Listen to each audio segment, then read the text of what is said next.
Kombat Uno hype continues. Hey, what's up? Your boy Dynasty back again with another Mortal Kombat 1 video because Ed Boon, the co-creator of Mortal Kombat over Summer Game Fest, actually did a 15-minute interview with the good guys over at GiantBomb.com where they discussed a bunch of things within the 15-minute time period. Now, personally, I haven't listened to this podcast myself, but my buddy, the Thinny, gave us the spark notes on his Twitter account. For instance, they talk about the Unreal Engine situation, how they plan on upgrading it for Injustice 3, how MK12 was initially going to be scheduled for 2025.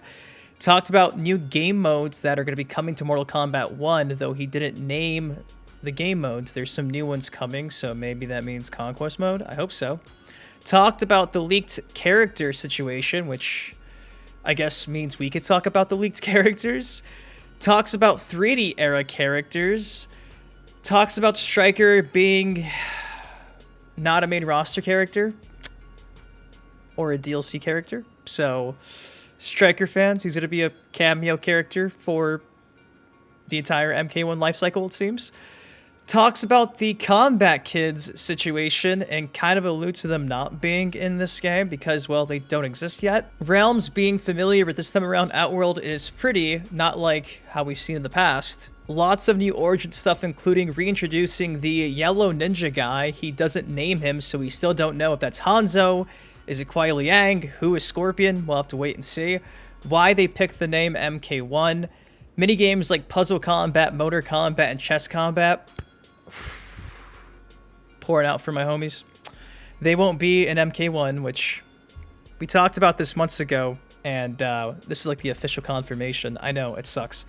Mentions how Mokap and Meat are on the same level as Stryker, but did say that cameo characters could be obscure, so not likely, but there's still a chance for you Meat and Mokap joke character fans. And also, cameo characters aren't tied to the game's story mode, so again, they could be just about anybody. So, shout out to Thinny for the spark notes. I've not listened to this audio yet. If you want to check it out yourself, I have it linked in the description down below, but I will be pausing and giving my thoughts when certain things get said.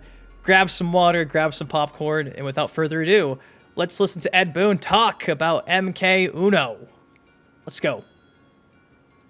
All right, so we're here at the Summer Game Fest with Ed Boon of the Grid fame. Pinball fame. Pinball Zone. Yeah, pinball program, please. Pinball Zone. Edward J. Boon is here. That's right. How are things? You're out here with a new game, finally. Yeah. It's Mortal Kombat 1. I think it's the longest span from any game that we've made until the next one, basically. It's right. Like kind of 4 years from when MK11 came out. Mm-hmm. We've had like Aftermath and Ultimate and stuff like that, but yeah. we had started on this game, during all that stuff.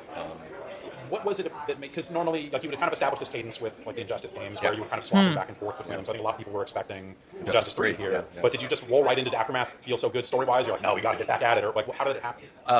4 years, man. It's crazy to think that this game has been 4 years in the making, and we're about to find out if they started working on this right after the Aftermath DLC. I'm gonna assume he's gonna say yes. I've been thinking that this game looks a lot like Injustice 3, and they kind of just like were working on Injustice 3, then they just rehashed it into MK1, but I guess we're gonna find out right here. A number of things that happened since that. We switched to a newer Unreal, and that was a big heavy lift. Right. We knew that was something that we eventually had to do, and that it would make the next game take longer, and then it would also, and then COVID hit, right? And so we were really kind of finding our footing in terms of like how are we gonna be doing this, but we made the decision to go to the new Unreal before COVID hit, so we kind of committed to that direction. Right. The thought was if we did an Injustice game, and we knew we were going to take longer, it'll be like 7 years between MK games.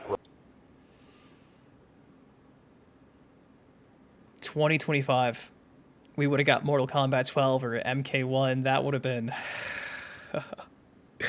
dreadful, dude. That would have been dreadful. So they knew upgrading their engine was going to take some time to begin with. So no matter what happened, even if COVID didn't happen, it seems like the whole every 2 year cycle was going to get broken. But I'm just glad we're here. I still can't believe the game's dropping in September. I can't believe it. But then again, it's been 4 years. So, whew, okay. So there's the explanation. Right. And yeah. we can't have any of that. Yeah. And so we said, okay, let's do another Mortal Kombat game, and it was also something that we wanted to, if we're going to showcase a new graphics engine and new, gameplay stuff like that, let's do it on a Mortal Kombat game, and then the plan would be to go back to Injustice and stuff. Cool. Okay, so then he pretty much confirms that we're probably going to get Injustice after this Mortal Kombat game, which is kind of exciting for you Injustice fans who have been pretty upset that we didn't get Injustice and we got back-to-back Mortal Kombat games, but I do like how NetherRealm stuck to like what made them, and they knew that considering the time it would take to make their next game, it only made sense to make Mortal Kombat. I wonder if the whole WB Discovery merger had anything to do with this, because that was like the rumor for a few years, honestly, was that WB was going to sell the property. And because of that, they weren't sure they'd have the rights to these DC licensed characters. So they just pretty much figured, okay, if we sell NetherRealm as a studio, we could sell the next Mortal Kombat game with them without them having to like lease out these DC characters like a Batman and Superman if like, I don't know, PlayStation or Xbox got like the exclusive rights to the studio. So there you go. Seemingly putting those rumors to sleep, I guess. Interesting stuff. Yeah, I think that was like, and just the time between it makes total sense when you think about UB5 and all those. I remember, I think even Epic was saying it's crazy what NetherRealm is doing with Unreal Engine 4. Like they made it run at 60 frames per second. How did they even do that? We don't even know. Like, was it as difficult this time around to kind of apply the team's magic to UB5? It was a heavy lift, and not in any way like a negative towards Unreal or anything like that. But it was a completely different development environment. It was a completely different philosophy. We were kind of we weren't using their latest tools, and so we had this new suite of tools that hyper powerful, but we had to wire it into like all our kind of fighting game engine. You've come up with over the years, exactly. Right? And our scripting system and all that, everything that we're used to iterating on really fast. And like I said, it was a heavy lift. It was inevitable. It was something that we knew we had to do. It was like, what's the timing of it? And like I said, when we made that call, we then COVID hit, right? And then all of a sudden, okay, everybody's working from home and stuff like that. So, dang. So this was a complete overhaul of, I guess, Unreal 4. Is that what we're using then? Is that the most recent Unreal? Is it like a custom Unreal 4 engine? Yeah, okay. I could be wrong here. I don't know, guys. I'm not a techie. Let me know in the comment section. it was a challenging thing, but we feel like we're kind of over that hump and we're iterating again fast. It seems nice. I mean, a lot of fighting games get announced and have plenty of time for their entire roster to leak, and I think these last couple that you've Damn. At least he laughed about it. At least he's a good sport about the rosters getting leaked. Okay, let's see what he says about the roster getting leaked. Yeah, you've wired not to be announced. No, you've wired things up now that you basically have like 4 months of like interviews and stuff to do, and then the game's just out. That must be like nice to not have to keep going. I mean, COVID obviously impacted it too, but to not have to go to a billion different shows and have builds for events and all that stuff along the way too. It's a different thing, and what actually, because I've been asked it a few times. We did something somewhat similar to that with MK11. MK11 came out at the Game Awards, which was December, right? Yeah. And then the game came out in like May. So it was like 5 months. That seemed weird because it was like you were off your like every other April thing. Exactly. You were on, like, forever before that. It does help them out. The fact that it's only going to be like a 4-month cycle of like, hype and marketing. It definitely did probably crack down on the entire year build-up of hype for a game, because up until MK11, they would announce the game at E3, then we'd have to wait like an entire year up until the next April. And that's why we got leaks all the time. Because it was a whole year to keep things under wraps.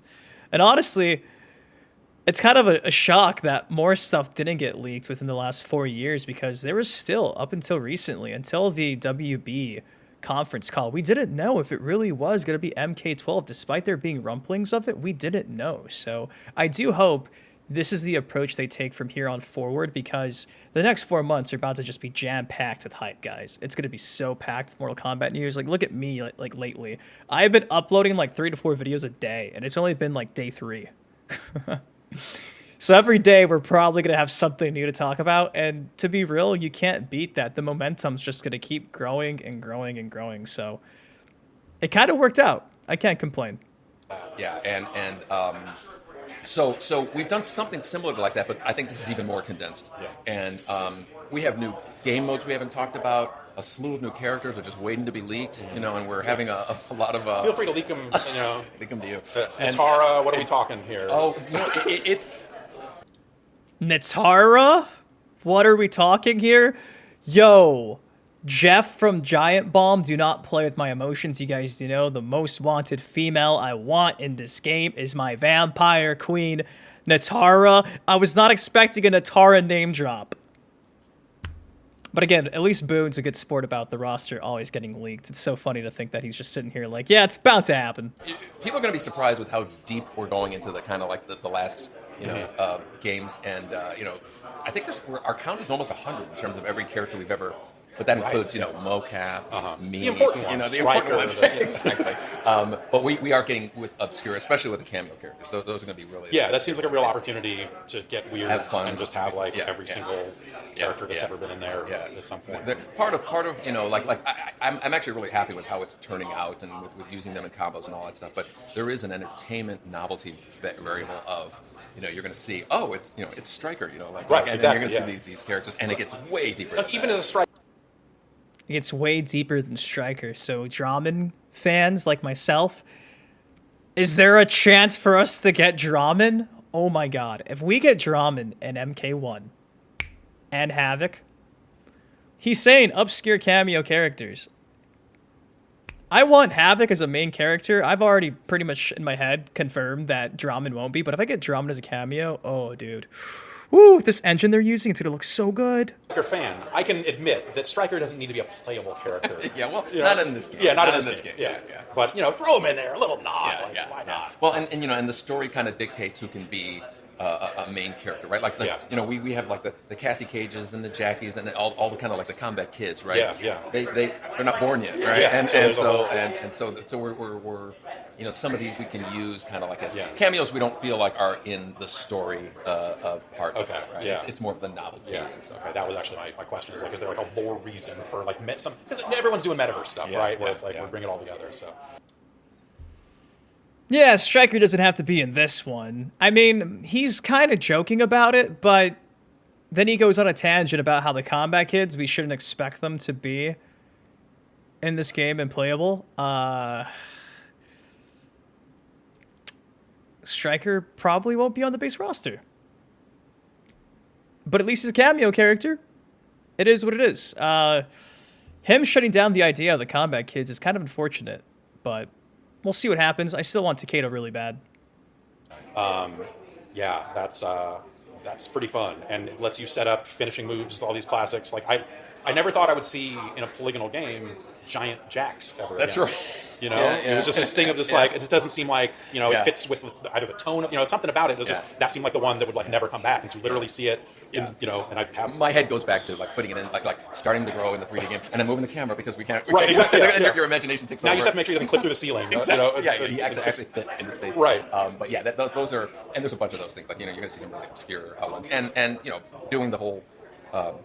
There's a bunch of those things. You're going to see some obscure old ones. So a bunch of classic fatalities will be coming back. Obviously, we've seen the Kano heart rip.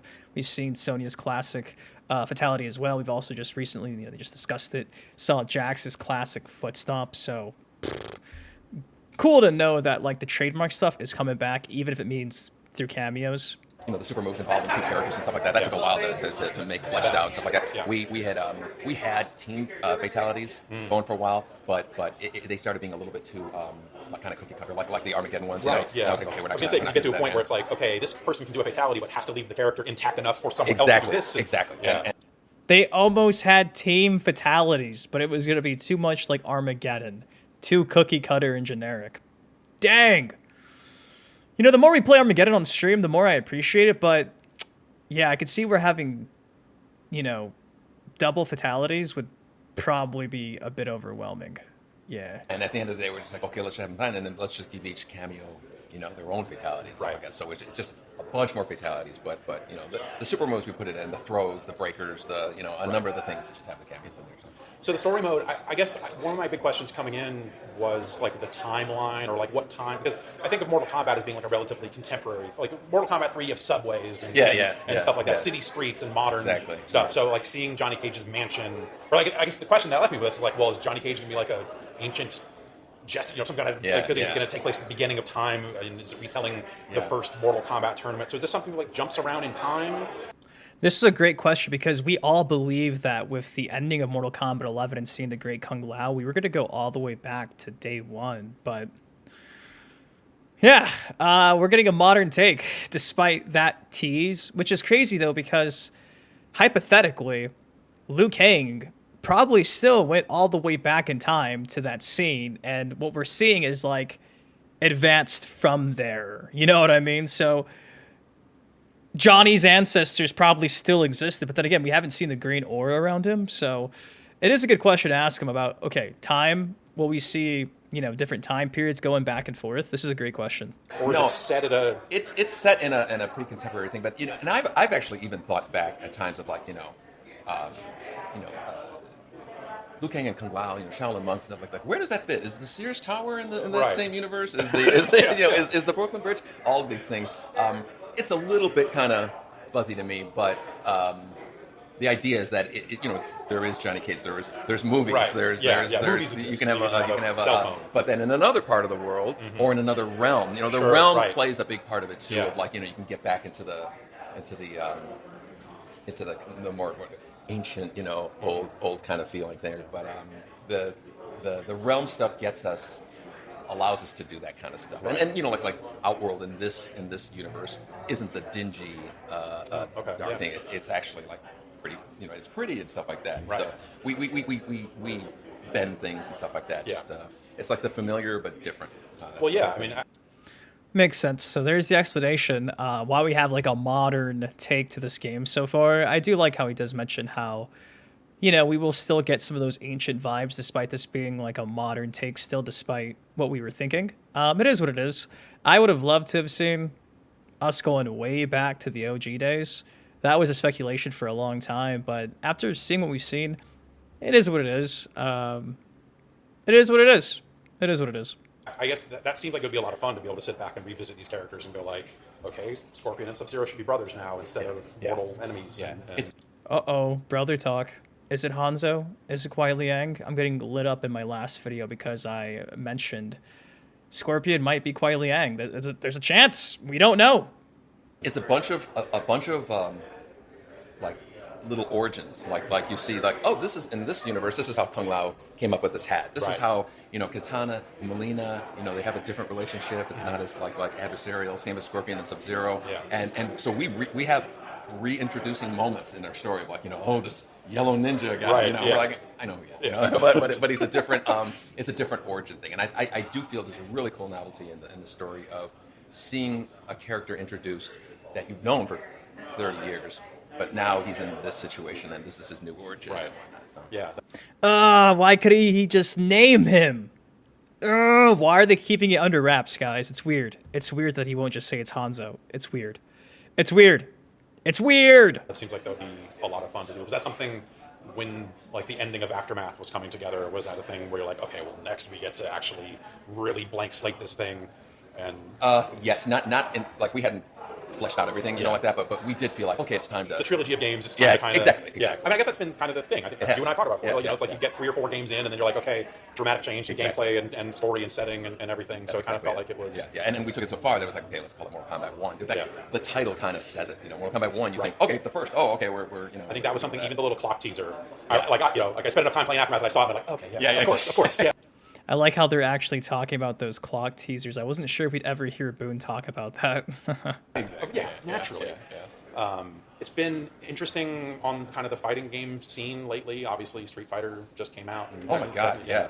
And Tekken's around the corner. It's just been awesome to see these games just coming out and doing so well. Like Street Fighter, I think in particular, does a really good job of kind of appealing to beginners in a way that I felt up until that point, your story mode was one of the best things for people that are not going to be like online competitive players or anything like that. But is that something you think about? Like, you know, it's like seeing a focus on air combat and air combos and stuff. Like, okay, you're going to have to really time that and get really good to do that. Do you ever think about, like, okay, what are other things? That's a good question. Kind of widen this out even further to get new players into the fold? Yeah, we have, you know, obviously we're going to have like a training mode, and there's going to be a kind of a tutorial element in the story in terms of introducing you to the concept of the cameos and all that.